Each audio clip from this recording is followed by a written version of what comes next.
There is a moment in every believer's life that feels like standing in front of a closed door with shaking hands. You prayed, you trusted, you waited, and still nothing moved. This is the most dangerous moment of your faith, not when you are attacked, not when you are criticized, not even when you are struggling, but when you are tempted to quietly walk away because the door has not opened yet. It is dangerous because it does not look dramatic. There is no lightning, no loud collapse, no public failure. It is silent, it is internal, it is the whisper that says, maybe this isn't for you, maybe God forgot. Maybe you misunderstood, and if you listen too closely to that whisper, you step away before the miracle has a chance to manifest. Faith is not tested when everything makes sense. Faith is tested when nothing makes sense. Anyone can believe when the path is clear and the rewards are visible. But the true measure of your faith is revealed when you stand in uncertainty, when your prayers feel unanswered, when the promise seems delayed. The most dangerous moment is the space between the promise and the proof. That space stretches you. It challenges your patience. It confronts your ego. It forces you to decide whether you believe in God only for outcomes or whether believe in Him for who He is. The door represents opportunity, breakthrough,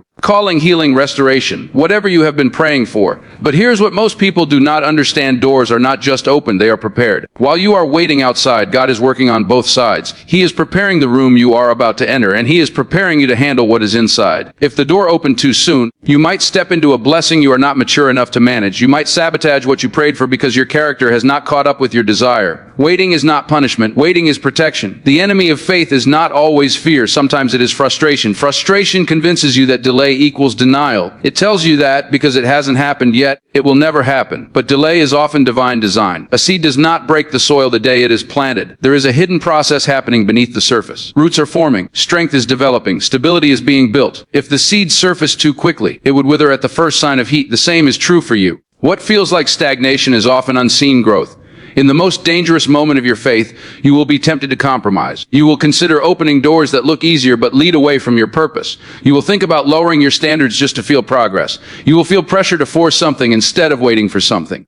But forced doors lead to forced consequences. When you push what God has not released, you carry the weight of maintaining it yourself. When God opens a door, He sustains what He starts. There will be moments when you stand in front of that door and nothing happens. You knock. Silence. You try again. Silence. And in that silence, you begin questioning everything: your worth, your calling, your direction. But silence is not absence. Silence is often instruction. It is in the quiet that your faith either deepens or dissolves. You must decide whether silence means abandonment or preparation. The most dangerous decision you will ever make is interpreting God's silence incorrectly. Faith is not about seeing the whole staircase. It is about taking the next step even when the staircase is hidden in darkness. You do not need to understand the entire plan. You need enough courage to trust the one who does. The door in front of you is not just about opportunity. It is about identity. Who are you while you wait? Are you anxious, bitter, doubtful? Or are you growing stronger, wiser, more disciplined? Waiting reveals who you truly are. Let me show you the door differently. The door is not an obstacle, it is a filter. Not everyone who stands in front of it is meant to walk through it. Some will leave when it doesn't open quickly. Some will grow impatient and choose a different path. But those who remain,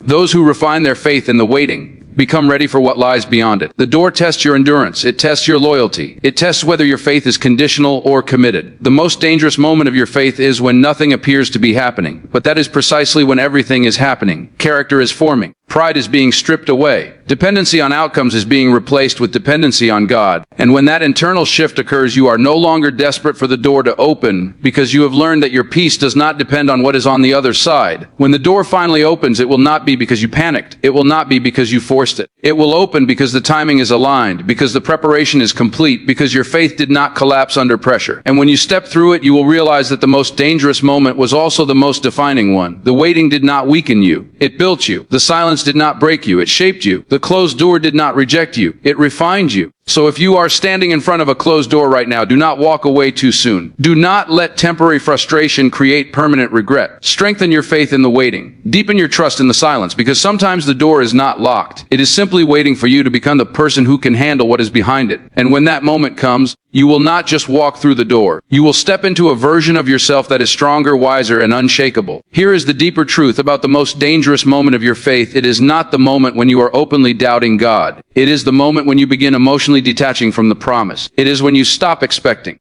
When you lower your hope to protect yourself from disappointment. When you say, it's fine, I don't even care anymore, but deep down you do. That quiet surrender of expectation is more dangerous than loud disbelief because it slowly conditions your heart to live without anticipation. And faith without expectation becomes routine, empty, mechanical. This is where many people lose their breakthrough, not because God failed, but because they stopped believing at full capacity. You see, faith requires vulnerability. It requires you to hope again after being hurt. It requires you to pray again after feeling ignored. It requires you to stand at that door and still believe it can open, even when every past experience suggests otherwise. And that is terrifying, because hope makes you feel exposed. But here is the revelation: the door is not only testing your patience, it is strengthening your spiritual endurance. Every day you choose to believe again, you are building resilience. Every time you refuse to detach emotionally, you are declaring that your faith is not based on evidence but on conviction. And conviction is powerful. The most dangerous moment of your faith is also the moment you are closest to transformation, because pressure always increases right before breakthrough. When you feel like giving up the most, that is often the final test, not of your strength, but of your trust. And if you can hold on there, not perfectly, not without fear, but without walking away, you will discover that the door was never meant to crush you. It was meant to mature you.